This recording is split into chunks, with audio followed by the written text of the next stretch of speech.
Olá, bom dia amigos e amigas do canal Dica de hoje.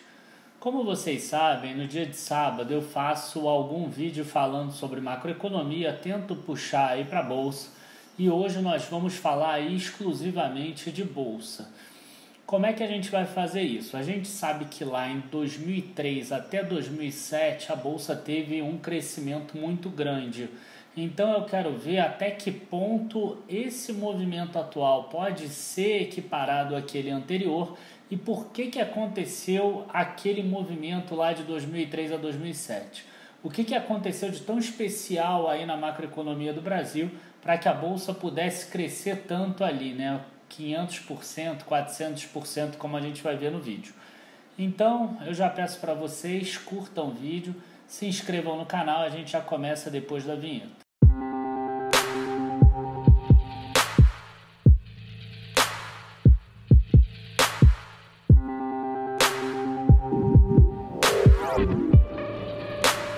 Eu quero começar falando para vocês que a Bolsa de Valores nada mais é do que várias empresas que abriram capital e as ações representam a menor parte de cada uma dessas empresas. Então, essas empresas produzem produtos aqui dentro do Brasil, elas geram dinheiro aqui dentro do Brasil e elas, na maioria das vezes, vendem seus produtos no mercado aqui interno. É claro que tem algumas exportadoras, mas elas dependem muito aqui do mercado interno. Então, se a economia brasileira estiver bem, é normal que essas empresas vendam mais, que essas empresas contratem mais gente, que elas investam mais aí em novas máquinas, novos equipamentos, construção de novas fábricas e etc. E ao contrário também é verdadeiro, né? Se a economia estiver ruim, é normal que elas segurem um pouco esses investimentos e etc. Então, o que eu fiz aqui? Eu peguei essa imagem, eu percebi que a gente tem nessa primeira coluna aqui o PIB em valores correntes. Normalmente, quando a gente recebe o valor do PIB, subiu 0,5%, subiu 2%, ele já está aí retirando a inflação no caso. Então, eu peguei aqui o PIB nominal, porque o valor da bolsa lá, o valor do Ibovespa, ele também é nominal. E aí o que eu tenho aqui? Eu tenho que de 95, que valia 705 bilhões de reais o PIB, ele dobrou até 2002 mais ou menos, 1 bilhão 488 milhões. E aí a gente vem aqui, ele dobrou de novo até 2007, 2008 talvez, tá? Que ele chegou aqui em 2 bilhões e 900, vamos imaginar que é metade. Então, quer dizer, ele dobrou aqui em 6 anos e meio, 7 anos, depois ele dobrou de novo aqui só em 5 anos e meio, e depois aqui ele dobra de novo somente em 2015, então 7 anos e meio. E quando a gente vai pensar agora a próxima dobra dele, dificilmente a gente vai imaginar em um PIB de 12 trilhões de reais em pouco tempo, né? Deve demorar muito. E aí o que a gente tem aqui? A gente tem o crescimento nominal. Olha só que interessante o que a gente tem aqui. Quando a gente pega de 2002, inclusive, até 2008, todas as vezes o país, a economia cresceu mais aqui do que 10% nominalmente aqui, em valores correntes. E olha só o que acontece desde 2014, cresce abaixo de 10%.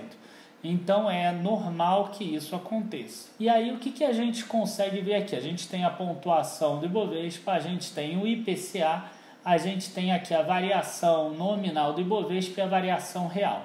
Quando a gente vem aqui somente pegando 2003 a 2007, a gente vai ver que a Bolsa subiu de 11.200 pontos até 63 mil pontos, por isso que eu falei próximo a 500% de alta. Por que eu peguei 2002 e não 2003? Porque é o final de 2002 aí que marca o início desse ciclo.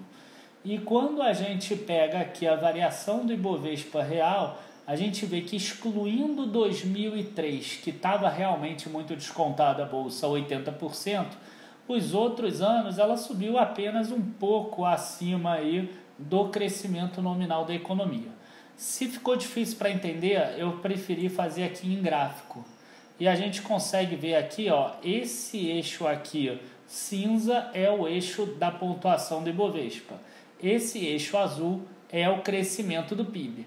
a gente percebe que ao longo do tempo a Bolsa vai acompanhando o crescimento do PIB. Só que a Bolsa ela é feita de euforias, aqui 2007, 2009, 2010, e de pânicos, principalmente aqui 2015. Então a ideia é você sempre comprar muito nesses pontos aqui e você vender muito nesses pontos aqui. Como a gente consegue perceber aqui, ela acabou de ultrapassar e eles não começaram no mesmo ponto aqui. Isso aqui, infelizmente, eu não consegui botar os dois para começarem igual. Então, a gente vê que começou abaixo e está mais acima do que a linha do PIB. Isso pode significar um ponto igual a esse aqui de 99, que depois caiu 2000, 2001, 2002.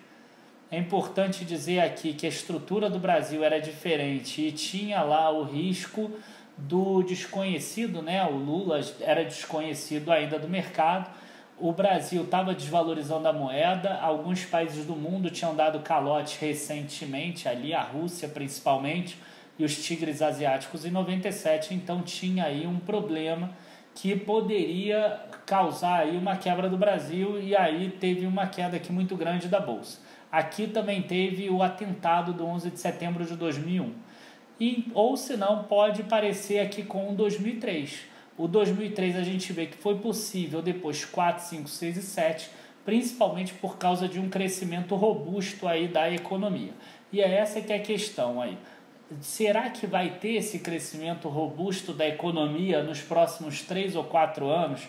Para compensar essa alta toda aqui e um excesso de euforia que porventura venha a ter na Bolsa. E aí eu fiz essa planilha aqui para mostrar para vocês exatamente o que aconteceu. Eu peguei aqui 39 empresas que ainda existem, que faziam parte do Ibovespa de 2007, terceiro quadrimestre de 2007. Algumas empresas já não existem mais, como o Unibanco, por exemplo. As empresas de telecomunicações, elas já viraram agora o Oi, o TIM, o Vivo, o Posto Ipiranga já é da Ultrapar, Sadi e Perdigão se juntaram para a BRF, a Aracruz já não existe mais. Enfim, tem várias empresas aí que não existem mais, mesmo assim eu consegui pegar 39, porque o que importa aqui não é ver o preço sobre lucro dessas ações conjugadas, mas é ver exatamente isso aqui. O lucro líquido em 2003 era de 43 bilhões de reais, somando todas essas 39 empresas que eram as de maior negociação na Bolsa.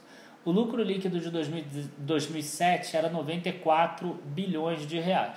Então o lucro cresceu 118%, a receita cresceu 87%, isso significou uma margem líquida composta dessas empresas subindo de 13,91% para 16,20%. Um preço sobre lucro aqui, somando todas as empresas, um valor de mercado apenas de 281 bilhões de reais dessas empresas todas em 2003. É claro que muitas dessas empresas faltam aqui o preço, então provavelmente seria um valor maior. No período de 2004 a 2007, várias empresas fizeram IPO e entraram no índice Bovespa. E em 2003 elas ainda não existiam, então esse número aqui ele deve ser um pouco maior se incluísse aí esse valor de mercado que não existia antes.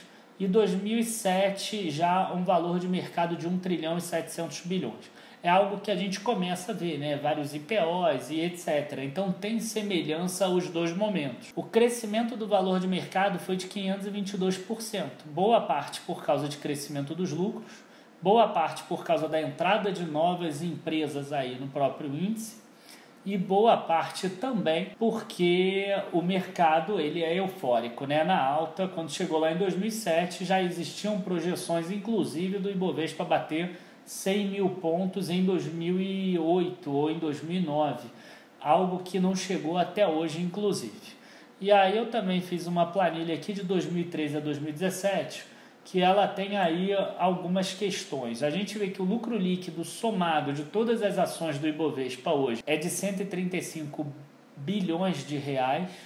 Em 2013 era 120 bilhões, aí caiu para 98 bilhões em 2014 para 26 bilhões em 2015. Só que tiveram dois aí prejuízos muito grandes de Petrobras e de Vale que foram motivados por perdas por impairment, né, e recuperabilidade de ativos. Então eu excluí Petrobras e Vale e aí daria 107 bilhões. Se a gente só excluísse o impairment, ainda daria um valor menor do que esse 98 bilhões aqui. E aí, quando você joga aqui para 2017, a gente começa a ver uma alta desses lucros. A questão é, será que até 2020, mais ou menos, esses lucros dessas empresas todas que são do Ibovespa, eles já vão estar, por exemplo, acima de 200 bilhões para ter um aumento igual a gente viu lá atrás?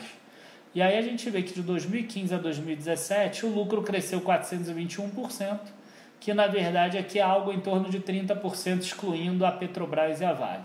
A gente tem aqui um crescimento da receita de menos 0,34%, que a gente pega aqui a receita líquida operacional das empresas até diminuiu um pouco, mas teve uma melhora muito grande da margem líquida, mesmo assim bem inferior àquela margem líquida que a gente tinha lá atrás em 2007. E aqui também tem o período total de lucro de 2013 a 2017, que eu acho meio inócuo aqui, mas eu coloquei para as pessoas verem também. A margem líquida, inclusive, aqui diminuiu em relação a 2013. Se a margem líquida voltar aqui pelo menos para o 13%, e a receita subir aí 87%, como a gente imagina, os lucros disparam demais. E aí, com certeza, a Bolsa poderia ter aí uma tomada de alta. O difícil é a gente imaginar isso nesse momento. É difícil a gente imaginar aí que o PIB nominal, pelo menos, vai voltar aí a crescer 12%, 13%. Aí, quando desconta a inflação, vai crescer 3%, 4%. Outra questão que é importante também de citar é que nesse período aqui de 2004 a 2007, a inflação se manteve estável para os padrões daquela época. Ó. 7,60, 5,69, 3,14, 4,45. E é provável que a inflação aí fique estável também. Isso ajuda as empresas a poderem planejar aí os gastos delas, os investimentos, e isso ajuda também a economia aí a crescer como um todo. Bom, gente, eu espero que vocês tenham gostado do vídeo, que vocês vejam aí que às vezes o momento de euforia leva a Bolsa bem acima do PIB corrente. Com essa alta recente, a gente já vê que a Bolsa já está chegando acima dele. Naquele gráfico que eu mostrei, era o final de 2017, então a gente já tem que colocar um pouco mais de alta. Você viu que o número não chegava ali no 80 mil, ele já passou do 80 mil, então isso está continuando. O fato de ter passado do PIB não significa venda, porque a gente tem que aproveitar aí essa euforia do mercado também. Mas a gente tem que aproveitar sempre com aquela parcimônia, sabendo que em alguns momentos a gente tem que vender algumas ações para reduzir a nossa exposição, porque se a gente deixar a Bolsa subir, a gente vai perceber que de repente a gente vai perceber que tem 90% em ações, 95% em ações. E aí isso pode ser perigoso na hora que a queda vier. Eu peço para vocês entrarem lá no site www.dicadehoje7.com, site que está aparecendo aqui embaixo. A gente encerrou um call muito bem sucedido lá em Cielo nos últimos 3 meses aí, um outro call muito bem sucedido em Gerdau, estão todos lá, www.dicadehoje7.com. Esses calls são passados sempre lá na área de assinantes. Está aqui embaixo também, https://areademembros.dicadehoje7.com. Cadastra o teu e-mail lá, conhece as carteiras gratuitamente. Se você gostar, depois quiser entrar na carteira Dica de Hoje, aí você vira assinante, tem garantia aí de 29 dias.